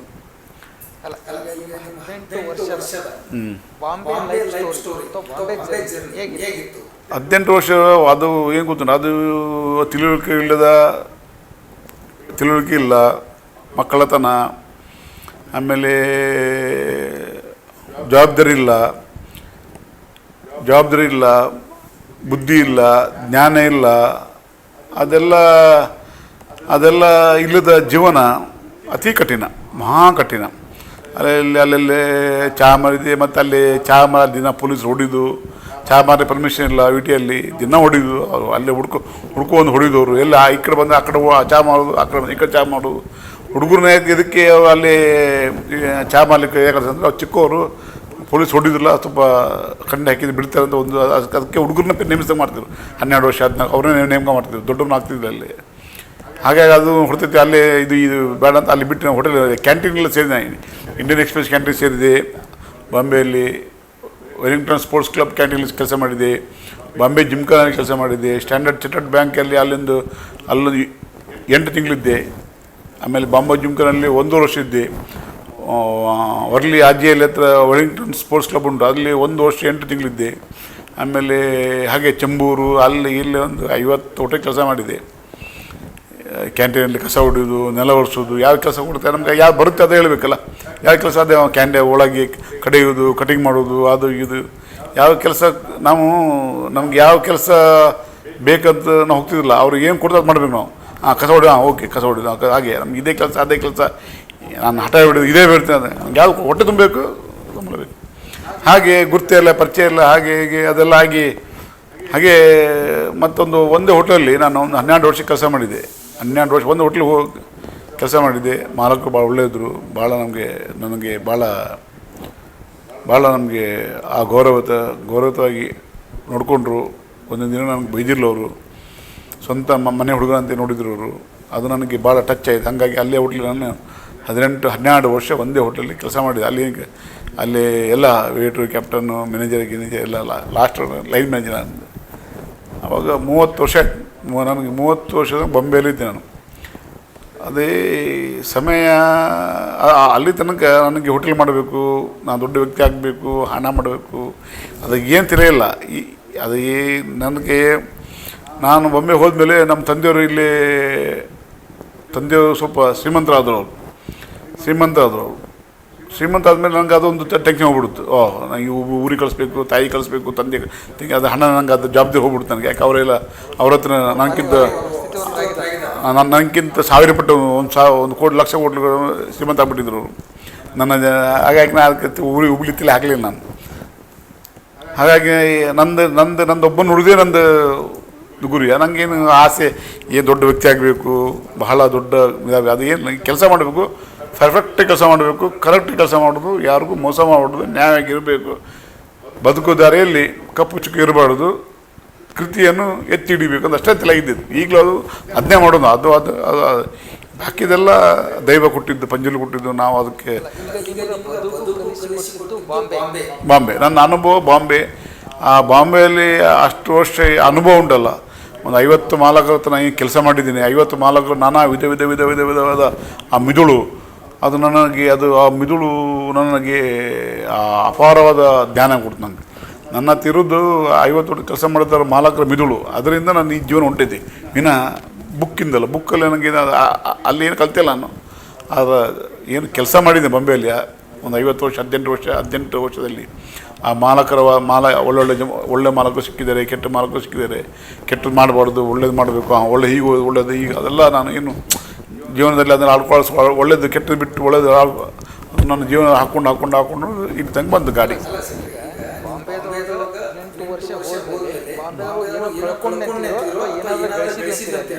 ಅಲ್ಲಿ ನಾನು ಕೆಲಸ ಮಾಡ್ತಿದ್ದೆ. ನಾನು 18 ವರ್ಷ ಕೆಲಸ ಮಾಡಿ ಅಲ್ಲಿ ನಾನು ಹೋಟೆಲ್ ಮಾಡಿಲ್ಲ. ನಾನು ಒಳ್ಳೆ ವರ್ಕರ್, ಮ್ಯಾನೇಜರ್ ಆಗಿದ್ದೆ. ನಮ್ಮ ತಾಯಿ ಒಂದಿನ ಫೋನ್ ಮಾಡಿ ಹೇಳಿದ್ರು, 30 ವರ್ಷ ಆಯ್ತು ಮರೆ ಮದುವೆ ಆಗಬೇಕಲ್ಲ ಅಂತ. ಮದುವೆ ಆಗಬೇಕಂತ ಅಲ್ಲಿ ಹುಡುಗಿ ನೋಡಿದ್ದೆ ನಾನು. ಬಾಂಬೆಯಲ್ಲಿ ಹುಡುಗಿ ನೋಡಿದ್ದೆ, ಎಲ್ಲ ಓಕೆ ಆಯ್ತು. ಅವ್ರ ತಂದೆ ಎಲ್ಲ ಓಕೆ ಆಯಿತು. ಅವ್ರು ಬಂದು ನಮ್ಮ ಮಲಕದ ಕೇಳಿದರು, ಈ ಹುಡುಗ ಹೇಗೆ ಏನು ಎಲ್ಲ ಕೇಳಿದರು. ಒಳ್ಳೆ ಹುಡುಗ, ನನ್ನ ಒಟ್ಟಿಗೆ 12 ವರ್ಷದಿಂದ ಕೆಲಸ ಮಾಡ್ತಿದ್ದೇನೆ, ಅವನ ಬಗ್ಗೆ ಏನು ಇದಿಲ್ಲ, ನೀವು ಹುಡುಗಿ ಕೊಡ್ಬೋದು. ಅವರೆಲ್ಲ ನಮ್ಮ ಸೌಕರೆಲ್ಲ ಮಾಲಕರು ಎಲ್ಲ ಇಲ್ಲಿ ಸೌಕರ ಅಂತಾರೆ, ಅಲ್ಲಿ ನಾವು ಧನ್ಯ ಅಂತೀವಿ. ಮಾಲಕ ಇಲ್ಲಿದ್ದು ಬೇರೆ, ಅಲ್ಲಿದ್ದು ಬೇರೆ. ಮತ್ತು ನಮ್ಮ ಊರಿನವರು ಅವ್ರು ಬಂಟ್ರೆ, ಅವರು ನಂಗೆ ಅವಾಗ ಅಲ್ಲಿ ಕೆಲಸ ಮಾಡುವಾಗ 3000 ಸಂಬಳ ಇತ್ತು. 3000 ಸಂಬಳ ಇತ್ತು. ಹುಡುಗಿ ಎಲ್ಲ ನೋಡಿದ್ದು, ಓಕೆ ಆಯಿತು, ಎಲ್ಲ ಆಯ್ತು. ಅಲ್ಲಿ ಮದುವೆ ಆಗೋದಂತ ತಂದೆ ತಾಯಿ ಬಂದು, ತಂದೆ ಹೇಳಿಲ್ಲ, ತಾಯಿ ಬಂದು ಹೇಳಿದೆ. ನಾನು ಹಿಂಗೆ ಹುಡುಗಿ ನೋಡಿದ್ದೇನೆ, ನಾನು ಅಲ್ಲೇ ಇದು ಮದುವೆ ಆಗ್ತಾಯಿಲ್ಲ, ಆಯ್ತೇನೆ, ಅಲ್ಲೇ ಅಲ್ಲೇ ಮಾರು. ನಮ್ಮ ತಂದೆಯವ್ರು ನನ್ನ ಕಂಡು ಆಗ್ತಿದ್ದಿಲ್ಲ, ಹೇಳೋಕ್ಕೆಲ್ಲ ಹೋಗಿದ್ದೆಲ್ಲ, ಭಾಳ ಸಿಟ್ಟಿದ್ದು ಅವರು, ಭಯಂಕರ ಸಿಟ್ಟರು ನಮ್ಮ ತಂದೆಯವರು. ನಮ್ಮ ತಂದೆಯವ್ರು ನಿಲ್ತಿದ್ದಿಲ್ಲ, ಹೊಡಿದವರು ಮಾತು ಕಮ್ಮಿ, ಹೊಡಿದು ಹೆಚ್ಚು. ಹಂಗಾಗಿ ಮುಂದೆ ನಿಲ್ತಿದ್ದೆ ನಾನು. ಹಿಂದ್ಗಡೆ ಹೋಗ್ಬಿಡ್ತೀವಿ ನಾನು. ಈ ಕಳ್ಳರ ರೀತಿ ಬಂದು ಕಳ್ಳದ್ದು ಹೋಗ್ಬಿಡ್ತೀವಿ ನಾನು ತಾಯಿ ಭೇಟಿಯಾಗಿ. ಇಲ್ಲಿ ಹುಬ್ಳಿಯಲ್ಲಿ ಯಾವುದೋ ಒಂದು ರೂಮ್ ಮಾಡೋದು, ಬೆಳಿಗ್ಗೆ ಬರೋದು, ರೂಮ್ ಮಾಡೋದು, ತಾಯಿ ಮೇಲೆ ಭೇಟಿ ಆಗೋದು. ತಂದೆ ಇಲ್ಲದ ಸಮಯದಲ್ಲಿ ತಾಯಿ ಭೇಟಿಯಾಗಿ ಹೋಗ್ಬಿಡೋದು, ತಂಗಿ ತಮ್ಮರ ಭೇಟಿಯಾಗಿ ಹೋಗ್ಬಿಡಿಸ್ತಿದ್ದೆ ನಾನು, ರಾತ್ರಿ ಹೋಗ್ಬಿಡು. ಹಂಗೆ ಮಾಡ್ತಿದ್ದೆ ನಾನು. ಗೊತ್ತು ಗುರಿ ಇಲ್ಲದೆ ಬಾಂಬೆಗೆ ಒಂಟಿಯಾಗಿ ಹೋದಂಥ ಶೆಟ್ರು ಬರುವಾಗ ಜೋಡಿಯಾಗಿ ಬಂದರು. ಇಲ್ಲ, ಹಂಗಾಗಿಲ್ಲ. ಅಲ್ಲಿ ಏನಾಯಿತು, ಹುಡುಗಿ ನೋಡಿದ್ದೆಲ್ಲ ಓಕೆ ಆಯಿತು. ಹುಡುಗಿ ನೋಡಿ ಎಲ್ಲ ಓಕೆ ಆದಮೇಲೆ ನಮ್ಮ ತಾಯಿಗೆ ಹೇಳಿದ ಆಯ್ತು ಅಂತ ಹೇಳಿದ್ರು. ಆಮೇಲೆ ಮುಂದೆಲ್ಲ ಒಂದೊಂದು ಫೋಕಸ್ ಎಂಗೇಜ್ಮೆಂಟ್ ಆಗಬೇಕು ಮದುವೆ ಅದು ಇತ್ತಲ್ಲ. ಒಂದು ದಿನ ಆ ಹುಡುಗಿ ತಂದೆ ಬಂದು ಹೇಳಿದರು, ನನ್ನ ಮಗಳು ಬೇಡ ಅಂತಿದ್ದಾಳೆ ಅಂತ ಹೇಳಿದರು. ಹೌದಾ, ಯಾಕೆ ಏನಾಯ್ತು? ಇಲ್ಲ, ಅವ್ರಿಗೆ 3000 ರೂಪಾಯಿ ಸಂಬಳ ರೂಪಾಯಿ ಬಾಡಿಗೆ ಮನೆ ಏನು ನನ್ನದು ಏನಿಲ್ಲ, ಸಂಬಳ ಅಷ್ಟೇ. 800 ರೂಪಾಯಿ ಮನೆ ಬಾಡಿಗೆ ಹೋದರೆ 2000 ರೂಪಾಯಿ ನಾನು ಹೆಂಗೆ ಜೀವನ ಮಾಡುವಪ್ಪ ಅಂತ ಅಕ್ಕಿ ಪ್ರಶ್ನೆಗಳು ತಂದೆ ಹತ್ರ. ಅವಾಗ ಇಲ್ಲ ಹೇಳಿಲ್ಲ, ಹುಡುಗ ಒಳ್ಳೆ ಇದ್ದಾನೆ, ನಾನೆಲ್ಲ ಎನ್ಕ್ವೈರಿ ಮಾಡಿದ್ದೇನೆ, ಎಲ್ಲ ಕಡೆ ಮಾಲಕರು ಹೇಳಿದ್ದಾರೆ, ಮತ್ತು ಎಲ್ಲ ಕಡೆ ನಾನು ಕೇಳಿದ್ದೇನೆ, ಅಕ್ಕಪಕ್ಕ ಎಲ್ಲ ಕೇಳಿದ್ದೇನೆ, ಹುಡುಗ ಒಳ್ಳೆ ಇದ್ದಾನೆ, ನನಗೂ ಇಷ್ಟ ಆಗಿದೆ, ನಾನು ಭಾಳ ಇಷ್ಟ ಆಗಿದೆ ಅಂತ ತಂದೆ ಹೇಳಿದ್ರಂತೆ ಮಗಳಿಗೆ. ಇಲ್ಲ ನಂಗೆ ಬೇಡಪ್ಪ, ನನಗೆ ಅದು ಮುಂದೆ ಭಾಳ ಕಷ್ಟ ಆಗುತ್ತೆ, ಅದು ಭಾಳ 3 ಸಾವಿರ ಸಂಬಳ, 800 ರೂಪಾಯಿ ಮನೆ ಬಾಡಿಗೆ, ಮನೆ ಖರ್ಚು ಎಲ್ಲಿ ಉಳಿಯುತ್ತೆ ಏನು ಅಂತ ಅವಳು ಹೇಳಿದ ಮೇಲೆ ಮತ್ತು ಇವ್ರು ನಂಗೆ ಬೇಡ ಅಂತ ಅಕ್ಕಿ ಗಟ್ಟಿ ನಂಗೆ ಆಗೋದಿಲ್ಲ ಅಂತ ಕೂತ್ಲು. ಅದನ್ನವ್ರು ನಂಗೆ ಬಂದು ಹೇಳಿದ್ರು, ನನಗೆ ಬೇಜಾರಿದೆ. ಅವ್ರ ಪಾಪ ಅವ್ರು ಹೇಳಲಿಕ್ಕೆ ಬೇಜಾರಾಯಿತು, ಈಗ ನಮ್ಮ ಮಗಳು ಹಿಂಗೆ ಹೇಳಿ ಏನು ಮಾಡೋದು ಅಂತ. ಅಲ್ಲ ನಾನಿದೆ ದೆಬ್ಬಸ್ ಮಾಡಿಬಿಡಿ, ಹಣೆಯಲ್ಲಿ ಇದ್ದಿದ್ದು ಆಗೋದು, ಹಣೆಯಲ್ಲಿದ್ದು ಯಾವುದೂ ಆಗೋದಿಲ್ಲ, ಬ್ರಹ್ಮ ಬರೆದಿರಬೇಕು. ನಾನು ಅದೆಲ್ಲ ಜಬರದಸ್ತಿಯಲ್ಲಿ ಆಗೋ ಕೆಲಸ ಅಲ್ಲ ಅಂತೇಳಿ ಅವ್ರಿಗೆ ಸಮಾಧಾನ ಮಾಡಿದ್ದೆ. ಆ್ಯಕ್ಚುಲಿ ಅವ್ರು ನಮ್ಮ ಸಮಾಧಾನ ಮಾಡಬೇಕು. ಅವ್ರು ಬರೋದಿದ್ರು ನನಗೆ ಬೇಜಾರಪ್ಪ, ಪಾಪ ಇಷ್ಟು ಪಾಪ ಅವರೇ ಮುಖ ಚಿಕ್ಕದು ಮಾಡಿಕೊಂಡು ಚಿಕ್ಕದಾಗಿ ಹೇಳಲಿಕ್ಕೆ ಒಂದು ಅರ್ಧ ಗಂಟೆ ತೊಗೊಂಡ್ರು. ಏನು ಉದ್ಯಮಕ್ಕೆ ಕಾಲಿಡಬೇಕು ಅಂತ ಯಾವಾಗ ಅನಿಸ್ತು? ಹೋಟೆಲ್ ಉದ್ಯಮ ನಾನು ಕಾಲಿಡಬೇಕಂತ ನನ್ನ ತಲೆಗಿದ್ದಿಲ್ಲ ಸರ್. ನನಗೆ ಒಂದು ವಯಸ್ಸಾಗಿ ಒಂದು ಮನುಷ್ಯ ಹುಟ್ಟಿದ ಮೇಲೆ ಮದುವೆ ಆಗಬೇಕು, ನಾನು ಕೆಲಸ ಮಾಡ್ತೇನೆ, ಕೆಲಸ ಏನು ಮಾಡ್ತಿಲ್ಲ, ಮ್ಯಾನೇಜರ್ ಕೆಲಸ, ಅಲ್ಲಿ ನಾನು ಭದ್ರತೆ ಇದ್ದೇನೆ. ಅಂದರೆ ನನಗೆ ಬೇರೆ ಕಡೆ ಹೋಟೆಲ್ ಮಾಡಬೇಕು, ಮಾಲಕ್ ಹಾಕಬೇಕು ಆ ರೀತಿ ಇದ್ದಿಲ್ಲ. ಮಾಲಕ್ ಒಳ್ಳೆ ಇದ್ದರು, ಟೈಮ್ ಕೆಲಸ ಮಾಡಿದ್ವಿ, ನಂಗೆ ಒಳ್ಳೆ ಒಂದು ಕಿರಿಕಿರ್ಲಿಕ್ಕೆ ಇಲ್ಲ, ಒಳ್ಳೆ ಮಾಡಬೇಕು. ನಂಗೆ ಅದು ಹೋಟೆಲ್ ಮಾಡೋದು ತಿಳಿನೇ ಇದ್ದಿಲ್ಲ. ಯಾವಾಗ ಮದುವೆ ಆಗೋ ಹುಡುಗಿ ನನ್ನ ಹೃದಯ ನಂಗೆ ಅಲ್ಲಿ ರಾತ್ರಿ ನಿದ್ದೆ ಮಾಡುವಾಗ ತಲೆ ಹೋಯ್ತು ನನಗೆ, ಏನಪ್ಪ ಇಷ್ಟು ವರ್ಷ ಕೆಲಸ ಮಾಡ್ತಿದ್ದೀನಿ, ಹೃದಯಪೂರ್ವಕ ಕೆಲಸ ಮಾಡ್ತಿದ್ದೀನಿ, ಹುಡುಗಿ ಹೃದಯ ನೋಡಿರಲ್ಲ, ನನ್ನ ಬ್ಯಾಂಕ್ ದುಡ್ಡು ನೋಡಿರಲ್ಲ, ಮನೆ 3 ಸಾವಿರ ಸಂಬಳ ನೋಡಿರಲ್ಲ ಅಕ್ಕಿ. ಅಂದರೆ ಹೃದಯಕ್ಕಿಂತ ಹಣ ದೊಡ್ಡ ಮುಖ್ಯ ಆಯ್ತಲ್ಲ ಮದುವೆಗೆ ಅಂತ ಅಲ್ಲಿ ತಲೆ ಓಡ್ತು ಗಡ ಗಡ ಗಡ ಗಡ ಗಡ. ನಂಗೆ ಮನಸ್ಸಿಗೆ ಆಗ್ಬಿಟ್ಟೆ, ನಾನು ಬೇಜಾರ್ಬಿಟ್ಟು ನನಗೆ ಎಲ್ಲ ಹಿಂಗೆ ಮತ್ತೆ ಹೆಂಗೆ ಸರ್ ಮದುವೆ ಇಲ್ಲ ಹಂಗಾದ್ರೆ ಹಾಗೆ ಮನಸ್ಸಿಗೆ ಆಗ್ಬಿಟ್ಟೆ. ಹಂಗೆ ಒಂದು ಮನಸ್ಸಿಗೆ ಆಗ್ಬಿಟ್ಟು ಬ್ರಹ್ಮ ಏನು ಬರ್ತದೆ ಅದಾಗಬೇಕಲ್ಲ, ಹಾಗೆ ಮನಸ್ಸಿಗಿದ್ದೆ. ಒಂದಿನ ನಮ್ಮೂರಲ್ಲಿ ಒಂದು ಫಂಕ್ಷನ್ ಇತ್ತು, ಒಂದು ಇದಿತ್ತು, ಮದುವೆ ಇತ್ತು. ನಾನು ಬಂದೆ ಊರಿಗೆ. ನಾವು ಊರಿಗೆ ಬಂದಿದ್ದು ನೋಡಿ ನಮ್ಮ ತಂದೆಯವರು ಊರಾಗಿದ್ದರು. ಅವ್ರಿಗೆ ಯಾರು ಹೇಳಿದ್ರು, ಮಗ ಒಂದು ಈ ಫಂಕ್ಷನ್ ಬಂದಿದ್ದಾನೆ ಇದ್ದಾನೆ ಅಂತ ಫೋನ್ ಮಾಡಿದರು. ಹೇಳಿದ್ದೆ ನಂಗೆ, ಬಾ ಊರಿಗೆ ಬಾ, ಅವ್ರ ಮನೆಗೆ ಬಾ. ಅವ್ರ ಮನೆ ಬೇಕು, ನಮ್ಮ ಮನೆಗೆ. ನಾನು ನಮ್ಮ ಮನೆ ಹೋಗ್ತೀನಿ, ನಮ್ಮ ತಾಯಿ ಮನೆ ಹೋಗ್ತೀನಿ, ಅಜ್ಜಿ ಮನೆ ಹೋಗ್ತೀನಿ. ಅಜ್ಜಿ ನನಗೆ ಭಾಳ ಭಾಳ ಕ್ಲೋಸ್, ಸಾಯಿ ತನಕ ಅವರು. ನಾನಂದ್ರೆ ಭಾಳ ಇಷ್ಟ, ಹುಟ್ಟಿದಾಗಿಂದ ಸಾಯಿ ತನಕ. ಅವರು ಆ ತಂದೆ ಕರೆದ್ರು, ಹೋದೆ ನಾನು. ಏನು ಮಾರ 30 ವರ್ಷ ಆಯ್ತು ಮಾರ, ಈ ಮದುವೆ ಆಗಂಗಿಲ್ಲ ಅಂದು. ಈಗ ನಾನು ನಿನ್ನ ಇದು ಮದುವೆ ಮಾಡಿಸಿದ ಮಾರ, ಏನುಂಟು ನಿನ್ನ ಮಗಳ ಏನುಂಟು ಕೇಳ್ತಾರೆ. ಅಪ್ಪನ ಹೇಳ್ಬೇಕಾ, ನಿನ್ನೇನು ಮಾಡಿ 15 ವರ್ಷ ಆಯ್ತು ಏನು ಮಾಡಿದ್ದೆ ಅಲ್ಲಿ ಅಂತ. ಏನು ಮಾಡಿದ ನನಗೆ ಹೇಳು ಅಂತ ಹೇಳಿದ್ರು. ನಾನು ಸುಮ್ಮನೆ ಏನು ಮಾತಾಡಲಿಲ್ಲ.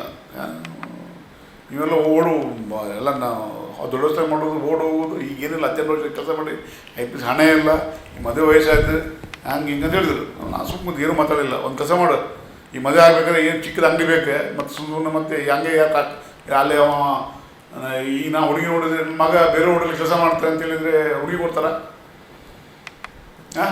ಕೇಳ್ತವ್ರು, ಬೇರೆ ನಿಮ್ಮ ಹೋಟೆಲ್ ಉಂಟ್ರಿ, 2 ಹೋಟೆಲ್ ಉಂಟು, ನೀ ಯಾಕೆ ಮಗ ಕೇಳಿದ್ಲ್ವ? ಆ ರೀತಿ ಅಂತಂದು ಹೇಳಿದ್ರು. ನಾನು ಏನು ಮಾತಾಡಲಿಲ್ಲ ಅದಕ್ಕೆ. ಒಂದು ಕೆಲಸ ಮಾಡು, ಅಲ್ಲಿ ಚಿಕ್ಕ ಹೋಟೆಲ್ ಉಂಟು ಧಾರವಾಡದಲ್ಲಿ, ಅದನ್ನು ಮಾಡು ಅಂತ ಹೇಳಿದ್ರು. ಆಯಿತು, ಸುಮ್ಮನೆ ನಾನು ನೋಡೋದನ್ನು ಹೋಗಿ ಹುಡುಗಿ ಬಂದು ನೋಡು, ಆಮೇಲೆ ಹಿಂಗೆ ಮನಸ್ಸಿಗೆ ಮಾಡು ಅಂತ ಹೇಳಿದರು. ನಾನು ಹಾಗೆ ನೆಕ್ಸ್ಟ್ ಡೇ ಹುಬ್ಳಿ ಬಂದೆ. ಅದು ನೋಡಿದೆ ಅಂಗಡಿ. ಅದು 7 ಜನ ಮಾಡಿ ಹೋಗಿದ್ರು. ಅದು ನಾನು 96 ನಾ ಬಂದಿದ್ದು 2004ರಲ್ಲಿ ಎಂಡಿಗೆ, ಡಿಸೆಂಬರ್ಗೆ. 7 ಜನ 96ರಿಂದ 99, 98, 2004 ತನಕ 7 ಜನ ಮಾಡಿ ಫೇರ್ ಮಾಡಿರೋದು, ಬಂದು ಮಾಡೋದು ಅಂಗಡಿ ಅದು. ಅದೆಷ್ಟು ಸ್ಕ್ವೇರ್ ಫೀಟು? 600 ಸ್ಕ್ವೇರ್ ಫೀಟ್ ಅಷ್ಟೇ. 600 ಸ್ಕ್ವೇರ್ ಫೀಟ್ ಅಂಗಡಿ ಅದು. ಈ ದೊಡ್ಡ 1000 ಅಲ್ಲ, ಒಂದು 4 ಟೇಬಲ್, ಕಿಚನ್ ಅಷ್ಟೇ. ಅದು ನೋಡಿದೆ. ಅದೆಲ್ಲ ಬಂದು ಟೇಬಲ್ ಇತ್ತು, ಎಲ್ಲ ಇತ್ತು ಅದರಲ್ಲಿ. ಖಾಲಿ ಕಿರಾಣಿ ಹಾಕೋದು ಸ್ವಲ್ಪ ಅಷ್ಟೇ ಕೆಲಸ. ಯಾಕಂದರೆ ಹೋಟೆಲ್ ಇದ್ದಿದ್ದು, ಕಿರಾಣಿ ಹಾಕೋದು ಚಾಲು ಮಾಡೋದು. ನಾನು ನೋಡಿದ್ದೆ, ಇದರಲ್ಲಿ ಏನು ಮಾಡೋದು ಆಲೋಚನೆ ಮಾಡಿದೆ. ನಮ್ಮ ತಂದೆಯವ್ರ ಹತ್ರ ಹೇಳಿದೆ ನಾನು, ಈಗ ನಾನು ಮಾಡ್ತೇವಪ್ಪ, ನನ್ನ ಹತ್ರ ಹಣ ಇಲ್ಲ ಅಂತ ಹೇಳಿದೆ. ಹಣ ಇಲ್ಲ ಅಂತ ಎದ್ದು ಹೋಗ್ಬಿಟ್ರು, ಮಾತಾಡಲಿಲ್ಲ ನಾನು. ಅವರು ಅಷ್ಟೊಂದು ಭಯಂಕರ, ಅವರು ಒಂಥರ ಮನುಷ್ಯರು ಅವರು. ಅದು ಏನು ಮಾಡೋದು ನಂಗೊಂದು ಹುಡುಗಿದೊಂದು ತಲೆ ಇತ್ತು. ನಾನು ಇನ್ನು ವ್ಯಾಪಾರ ಮಾಡಿರ್ತಾರೆ, ಏನು ಮಾಡಬೇಕು ಸುಮ್ಮನೆ ಈಗ ಸುಮ್ಮನೆ ಕೆಲಸ ಮಾಡಿ ಬೆಲೆ ಇಲ್ಲ, ಮತ್ತು ಯಾರು ಹುಡುಗಿ ಅಕ್ಕಿ ಇಲ್ಲ ಅಂತಾಳೆ, ಮತ್ತು ಸುಮ್ಮನೆ ಈಗ ಮದುವೆ ಆಗಬೇಕಲ್ಲ, 30 ವರ್ಷ ಆಯ್ತು, 31 ನಾವು 30 ಮುಂದೆ ಹೋಗುತ್ತೆ ವಯಸ್ಸು. ಅವಾಗ ನಮ್ಮ ದೋಸ್ತ ಇದ್ದೆ ಬಾಂಬೆಯಲ್ಲಿ, ನವೀನ್ ಕಾಮತ್ ಅಂತ, ಅವ್ನು ಫೋನ್ ಹಚ್ಚಿದ್ದೆ ನಾನು. ಜಾನ್ಸನಲ್ಲಿ ಇಲ್ಲ ಅಲ್ಲಿ ಅಸಿಸ್ಟೆಂಟ್ ಮ್ಯಾನೇಜರ್ ಕೆಲಸ ಮಾಡ್ತಿದ್ದ, ಒಳ್ಳೆ ಜಾಬ್ ಇತ್ತು, ಒಳ್ಳೆ ಸಂಬಳ ಇತ್ತು ನನಗೆ. ಅವನ ತಂದೆಯವರಿಗೆ ನಾನು ಬಾಂಬೆಯಲ್ಲಿ ಭಯಂಕರ ಇಷ್ಟ, ಅವ್ರ ತಂದೆಯವರಿಗೆ. ಒಬ್ಬನೇ ಮಗ, ಬಂದು ಗೆಳತನ. ಅವ್ನು ಹೇಳಿದ ನಮ್ಮೊಂದು 50,000 ಬೇಕು ಮಾರೆ, ಇಲ್ಲಿ ಹೋಟೆಲ್ ನೋಡಿದ್ದೆ ಒಂದು ಧಾರವಾಡದಲ್ಲಿ, ಹೀಗೆ ಹಣ ಇಲ್ಲ ಮಾರೆ, ನಮ್ಮ ಮಾಲಕರ ಹತ್ರ ಕೇಳಿದ್ರು ಕೊಡೋದಿಲ್ಲ ಅವರು, ಯಾಕಂದರೆ ನಾನು ಸರಿಯಾಗೋದಿಲ್ಲ, ಒಳ್ಳೆ ಗೌರವ ಕೊಡ್ತಾರೆ, ಮರ್ಯಾದೆ ಕೊಡ್ತಾರೆ, ಅದನ್ನು ಮತ್ತು ನಾನು ಕಣಕ್ಕೆ ಹೇಳಿದೆ, ಮತ್ತು ಆ ಗೌರವ ಮತ್ತು ಇಲ್ಲಿ ಕಮ್ಮಿ ಆಗುತ್ತೆ ಮಾರೆ, ಹಂಗಾಗಿ ಅವ್ರ ಹತ್ರ ನಾನು ಕೇಳೋದಿಲ್ಲ, ಯಾಕಂದರೆ ಮತ್ತು ಅವರು 3 ಪ್ರಶ್ನೆ ಕೇಳ್ತಾರೆ, ಉತ್ತರ ಕೊಡಬೇಕಾಗೋದು. ನಾನು ಯಾಕೆ ಹೋಗ್ಬೇಕು, ಹೇಗೆ ಹೋಗೋದು, ನಾನು ಇಲ್ವಾ, ಇಲ್ಲೂ ಹೋಗ್ಬೇಡ, ಅವ್ರು ಇಲ್ಲ ಹೋಗಿ ಮತ್ತೆ ಅದೇ ಬರುತ್ತೆ, ಮತ್ತು ಅದೇ ಮ್ಯಾನೇಜರ್ ಕೆಲಸ, ಮತ್ತು ಬಿಡೋದಿಲ್ಲ ನಾನು, ಮತ್ತು ಸಮಸ್ಯೆ ಆಗೋದು. ಅವ್ರ ಹತ್ರ ಹೇಳಿಲ್ಲ ನಾನು ಮಾಲಕ ಹತ್ರ, ನಾನು ಅಲ್ಲಿ ಹೋಟೆಲ್ ಮಾಡಿದ್ರೆ ಹೇಳಿಲ್ಲ ಸರ್ ಮಾಲಕ. ನಾವು ಉರಿ ಹೋಗ್ತಾ ಹೋದವ, 2 ದಿನ ಉರಿ ಹೋಗೋದವ, ನಾವು ಹೋಗಿದ್ದ 6 ತಿಂಗಳ ಮೇಲೆ ಬಾಂಬೆ ಗೊತ್ತಾಗಿದ್ದು ಹೋಗಿ, ದಿನ ಫೋನ್ ಮಾಡೋದು, ಎಲ್ಲೂ ಬಂದಿಲ್ಲ ಅಂತ. ಅವು ನಮ್ಮ ಗೆಳೆಯನ ಹತ್ರ ಈ ಕಥೆ ಹೇಳಿದವಂಗೆ, ಆಯಿತು ನಾನು ಕೊಡ್ತೆ ಅಂತ. ಅವನು ಪಾಪ ಬೊಂಬೆ ರಜೆ ಮಾಡಿ 50,000 ತೊಗೊಂಡು ಬಂದು ಒಬ್ಬರಿಗೆ ತೊಗೊಂಡು ಬಂದು ಅಂಗಡಿಗೆಲ್ಲ ಅವನು ನಾನು ಇಬ್ಬರೇ ಅಂಗಡಿಗೆಲ್ಲ ಸಾಮಾನು ಹಾಕಿ, ಮತ್ತೊಂದು ಜನ ಲೇಬರ್ ಹುಡ್ಕೊಂಡ್ಬಂದು ನಿಲ್ಲಿಸಿ, ಅವನನ್ನು ಕ್ಯಾಶ್ ಕೊಟ್ಟರು. ನಾವು ಏನು ಕೆಲಸ ಕೊಟ್ಟು ಅವ್ನು ಕ್ಯಾಶ್ ಕೊಟ್ಟು 15 ದಿನ ಕ್ಯಾಶ್ ಕೊಟ್ಟಿದ್ದು ನಾವು. ನಾನು ವೇಟ್ರು, ಕ್ಯಾಪ್ಟನ್ ನೆಲ ಒರೆಸೋದು, ಇನ್ನೊಬ್ಬ ಅಡುಗೆ ಮಾಡೋದು, ಅಟೆಂಡ್ ಮಾಡೋದು, ಹೀಗೆ ವ್ಯಾಪಾರ. 3,000 ರೂಪಾಯಿ ಬಾಡಿಗೆ ಆ ಅಂಗಡಿಗೆ ತಿಂಗಳಿಗೆ. ಅವಾಗ 3,000 ರೂಪಾಯಿ ಬಾಡಿಗೆ. ಅಲ್ಲ, ಒಟ್ಟಾರೆ ಹುಡುಗಿಗೋಸ್ಕರ ಹೋಟೆಲ್ ಉದ್ಯಮಕ್ಕೆ ಕಾಲಿಟ್ಟ. ಹೋಟೆಲ್ ಅಂದರೆ ನಂಗೆ ಈಗ ಒಂದು ಮದುವೆ ಆಗಲಿ ಒಂದು ಅಂಗಡಿ ಬೇಕಷ್ಟೇ. ಅಂಗಡಿ ನೋಡು, ಒಂದು ಹುಡುಗಿ ಕೊಡ್ಲಪ್ಪ, ಅಂಗಡಿ ನೋಡಿದ್ರೆ ಎಷ್ಟು ಖರ್ಚು ಅದು ನೋಡಿದ್ರಲ್ಲ. ಹೋಟೆಲ್ ಒಂದು ಬಿಸ್ನೆಸ್ ಅಂತಂದಿಲ್ಲ, ಯಾವ ಹುಡುಗಿ ಕೇಳೋದಿಲ್ಲ ಬಿಸ್ನೆಸ್ ಅಂತಂದು. ಆ ಒಂದು ಉದ್ದೇಶಕ್ಕೆ ನಾನು ಹೋಟೆಲ್ ಬಂದಿನ ಇದೆಲ್ಲ ಸಾಧ್ಯ ತಲೆಗೆ ಇಲ್ಲ ಅಂದೆ ನಾನು ಜಸ್ಟ್ ಅದೇ. ಹಾಗೆ ಹೋಟೆಲ್ ಮಾಡಿದೆ, ವ್ಯಾಪಾರ ಇಲ್ಲ ಎಲ್ಲ 7 ಜನ ಬಂದ್ ಮಾಡಿ ಹೋಗಿದ್ದು ಹೋಟೆಲ್. ಎಲ್ಲರೂ ಹೇಳೋದು, 4 ದಿನ ಬಂದ್ ಮಾಡ್ತೀಯಾ, ಇನ್ನೊಂದು ವಾರ ಬಂದ್ ಮಾಡ್ತೀಯಾ, 1 ತಿಂಗಳು ಬಂದ್ ಮಾಡ್ತೀಯಾ, ಎಲ್ಲ ಇದು ಜಾಗ ಸರಿ ಇಲ್ಲ, ಎಲ್ಲ ಫೇಲ್ ಹೋಗ್ಯಾರ, ನೀ ಏನು ಪಾಸ್ ಮಾಡ್ತೀವಿ. ಆ ರೀತಿಯಲ್ಲಿ ಬಂದು ಅವರು ಅಂಗಡಿ ಒಳಗೆ ಬರೋದು, ಹೊಸ ಮಾಡಿದ್ದೆ, ಯಾರು ಮಾಡೋದು, ಏನು ಮಾಡೋದು, ಎಲ್ಲಿರ್ತೀಯಲ್ಲ ಕೇಳಿ ಹೋಗೋದು, ಊಟ ಮಾಡ್ತಿದ್ದಿಲ್ಲ. ಅದು ಹೆಂಗಂದ್ರೆ ಬಾಡಿಗೆಲ್ಲ ಸಂಬಳ ಕೊಡ್ಲಿಕ್ಕೆ ಹಣ ಇಲ್ಲ ನನಗೆ. ತಿಂಗಳಾದ ಪಾಪ ಮಾಲಕ ಈಗಲೂ ನೆನೆಸ್ಕೊತೀನಿ, ಅವ್ರು ದೇವ್ರ ಇಟ್ಟಿದ್ದೀನಿ ಅವ್ರು. ಯಾಕಂತ ಹೇಳಿದ್ರೆ ನಮ್ಗೆ ವರ್ಷವೊಮ್ಮೆ ಬಡಿತು, ಗಿರಾಕಿಲ್ಲ ಅಂತ. ಪಾಪ ಗಿರಾಕಿಲ್ಲ, ತೊಗೋಬಾರ್ದಪ್ಪ ಅವರೇ, ಅವ್ನು ಓಡೋದ್ರೆ 7 ಜನ ಓಡೋಗ್ಯಾರ ಪಾಪ. ಇವ್ರು ಪಾಪ ಏನು ದುಡಿತಾನೆ ಪಾಪ, ಇವನು ದುಡಿತಾರೆ, ಎಷ್ಟು ಯಾರು ದುಡಿತಿಲ್ಲ. ನಾನು ದುಡಿಮೆ ನೋಡೋರು ಈ ಬಡಿ ವ್ಯಾಪಾರ ಆಗುತ್ತೆ, ನಿಮಗೆ ಇವತ್ತು ನಾಳೆ ಆಗುತ್ತೆ ಪಾಪ. ಬೆಳಿಗ್ಗೆ ಬಂದರೆ, ನಾನು ಬೆಳಿಗ್ಗೆ 9 ಗಂಟೆ ಬಂದರೆ ರಾತ್ರಿ 12 ಗಂಟೆ ಬಂದ್ ಮಾಡಿ ಹೋಗೋದು. ನಾನು ನಿದ್ದೆ ಅದೆಲ್ಲ ನಮ್ಗೆ ಇಲ್ಲ, ಇವು ಇಲ್ಲ, ನಿದ್ದೆ ಸರಿಗೆ ಎಷ್ಟು ಅಷ್ಟೇ, ಬಾಕಿ ಎಲ್ಲ ಕೆಲಸನೇ. ಹುಟ್ಟಿನ ಬಂದಿದ್ದದು ನಮ್ಮ ತಂದೆ, ಅದೇನು 10ನೇ ವಯಸ್ಸಲ್ಲಿ ನೋಡ್ರಿ, ಅದು ಇನ್ನೂ 50 ವರ್ಷ ಆದ, ಅದು ಚಾಲೇ ಉಂಟು. ಈಗ ಧಾರವಾಡ ಹೋಟೆಲ್ ಉದ್ಯಮ ಧಾರವಾಡದಿಂದ ಆರಂಭವಾಗಿತ್ತು, ಈವರೆಗೆ ರಾಜ್ಯಾದ್ಯಂತ ಎಷ್ಟು ಹೋಟೆಲ್ಗಳನ್ನ ಸ್ಥಾಪನೆ? ಅದೇ ಹೋಟೆಲ್ ಮಾಡಿದ್ದೆ, ಒಂದು 6 ತಿಂಗಳು ವ್ಯಾಪಾರ ಇದ್ದಿಲ್ಲ. 6 ತಿಂಗಳು ವ್ಯಾಪಾರ ಇದ್ದಿಲ್ಲ. ನಾನು ಮತ್ತೆ ನಮ್ಮ ಮಾಲಕ್ಕೆ ಫೋನ್ ಮಾಡಿದ್ರು, ಏನು ವ್ಯಾಪಾರ ಇಲ್ಲಂತಲ್ಲ, ನೀವು ವಾಪಸ್ ಬಾ ಅಂತ ಹೇಳಿದ್ರು ಬಾಂಬೆಯಿಂದ. ಬಾ ಮಾರ ಟೆನ್ಷನ್ ಹೋಗ್ಬೇಡ, ಸುಮ್ಮನೆ ಅದೆಲ್ಲ ಮತ್ತೆ ಸಾಲಾಗಿಲ್ಲ ಮಾಡಿ ಇದು ಮಾಡಬೇಡ, ನೀವು ವಾಪಸ್ ಬಾ ಅಂತ ಒಂದು 2-3 ಸಲ ಫೋನ್ ಮಾಡಿದ್ರು ಅವರು. ನಾನು ಇವತ್ತಾಗುತ್ತೆ, ನಾಳೆ ಕಾಯ್ದೆ. ಆಮೇಲೆ ಒಂದು ತಲೆ ಓಡಿಸಿದೆ ನಾನು. ಈ ರಾತ್ರಿ 11 ಗಂಟೆಗೆಲ್ಲ ಬಾರ್ ಎಲ್ಲ ಬಂದಾಗುತ್ತೆ. ಬಂದಾದ ಮೇಲೆ ಯಾವುದೂ ಹೋಟೆಲ್ ಬಂದಾಗುತ್ತೆ. ಅವಾಗ ಲೇಟ್ ಚಾಲು ಇಟ್ಟರೆ ನಮ್ಗೆ ವ್ಯಾಪಾರ ಆಗುತ್ತೆ ಅಂಥೇಳಿ ನಾನು 1 ಗಂಟೆ ಚಾಲು ಮಾಡಿ 11 ಗಂಟೆ ತೆಗೆದು ಆ 2 ಗಂಟೆಯಲ್ಲಿ ನಮ್ಮೊಂದು 2-3 ಸಲ ವ್ಯಾಪಾರ ಆಗ್ತಿತ್ತು ಅಷ್ಟೇ. 2-3 ಸಲ ವ್ಯಾಪಾರ ಆಗ್ತಿತ್ತು. ಅದೆಲ್ಲ ಅದೇ ಆ ರೀತಿ ಇಂಪ್ರೂವ್ ಮಾಡ್ಕೋದು ಹೋದೆ ನಾನು. ಇಂಪ್ರೂವ್ ಮಾಡ್ಕೋ ಅಂದರೆ ಊಟ ಒಳ್ಳೆ ಕೊಡ್ತೇನೆ, ಸರ್ವಿಸ್ ಒಳ್ಳೆ ಉಂಟೆಲ್ಲ. ಅದು 11ರಿಂದ 1 ಗಂಟೆ ಚಾಲು ಇಟ್ಕೊಂಡು ಇದ್ದಿದ್ದಕ್ಕೆ ಅದು ಜನ ಬೆಳಿಗ್ಗೆ ಬರೀ ಚಾಲು ಮಾಡಿದರು, ಮಧ್ಯಾಹ್ನ ಬರೀ ಚಾಲು ಮಾಡಿದರು, ಸಾಯಂಕಾಲ ಬರೀ ಚಾಲು ಮಾಡಿದರು, ರಾತ್ರಿ ಬರೀ ಅದು ಇಂಪ್ರೂವ್ ಆಗ್ತಾ ಬಂತು.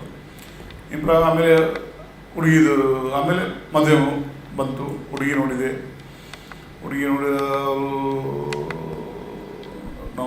ನಮ್ಮ ಮಾವನ ಕೇಳಿದ್ದೆ ಊರಲ್ಲಿ. ಮಾವದು ಮೊದಲು ಬೊಂಬೆ ನೋಡಿದ್ದಲ್ಲ, ಅವ್ರು ನಾನೇ ನೋಡಿದ್ದು. ಇದು ನಮ್ಮ ಮಾವ ಹೇಳಿದ್ದೆ, ಒಂದು ಹುಡುಗಿ ಮಾವ ಅಂತ. ಅವ್ರು ಹುಡುಗಿ ನೋಡಿದ್ರು. ಅವ್ರು ಕೇಳಿದ್ರು ಎಷ್ಟು ವ್ಯಾಪಾರ ಉಂಟು ಅಂತ. ನಮ್ಮ ಮಾವ ಹೇಳಿದ್ರು 2,000 ವ್ಯಾಪಾರ ಉಂಟು ಅಂತೇಳು. ನೀವು ಕಮ್ಮಿ ಹೇಳಿದರೆ ಮತ್ತೆ ಒಪ್ಪೋದಿಲ್ಲ. 10 ಸಾವಿರ ವ್ಯಾಪಾರ ಉಂಟು ಅಂತ ಹೇಳಿದ್ರು. ನಾನು ನಂಗೆ ಫೋನ್ ಮಾಡಿದ್ರು, 10 ಸಾವಿರ ಇಲ್ಲ, 3 ಸಾವಿರ 4 ಸಾವಿರ ರೂಪಾಯಿ ವ್ಯಾಪಾರ ಇರುವುದು. ಮತ್ತು ನಾನು ಅಷ್ಟು ಇದ್ದು 1 ಸಾವಿರ ವ್ಯಾಪಾರ ಇರ್ತದೆ, 3-4 ಸಾವಿರ ತಂದು ನಿಲ್ಲಿಸಿದೆ ನಾನು. ಮುಂದೆ ನಾನು ಹೋರಾಟ ಮಾಡ್ತೀನಿ ಮತ್ತು ಅಂತ ಹೇಳಿದ್ದೆ ನಾನು. ಅವ್ರು ಹುಡುಗಿ ತಂದೆಗೆಲ್ಲ ಅವ್ರ ಇನ್ಕ್ರೂವ್ಮೆಂಟ್ ಎಲ್ಲ ಹೋದರು. ಅದು ಎಲ್ಲ ಓಕೆ ಆಯಿತು, ಮದುವೆ ಆಗೋದೆಲ್ಲ ಓಕೆ ಆಯಿತು, ಎಲ್ಲ ರೆಡಿ ಆಯಿತು.